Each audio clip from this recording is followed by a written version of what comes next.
F I R دہشت گردی کی بھی ہوئی ہیں، اور جن لوگوں نے یہ ایف آئی آرز کی انہوں نے یہ نہیں سوچا کہ کر کس کس پہ رہے، کیونکہ پلے بک وہی والی پرانی تھی۔ مسئلہ یہاں پہ یہ تھا کہ کرپشن کے کیسز نہیں مل رہے۔ بڑی کوشش کیجیے عمران خان کے خلاف کرپشن کے کیسز نکالے جائیں۔ میری بھی ایک دو ملاقاتیں ہوئی کہ جناب آپ تو بڑی سٹوریز کرتے ہیں۔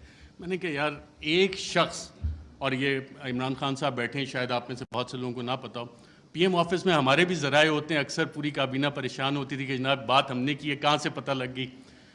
وہ شخص جو پانی کی آدھی بوتل بھی ضائع نہیں ہونے دیتا بطور وزیر اعظم کہ یار یہ آدھی پانی کی بوتل میں نے ابھی رکھی کیوں اٹھا کے لے گئے، وہ کرپشن کرے گا۔ میں نے سمجھائی لوگوں کو یہ بات، لیکن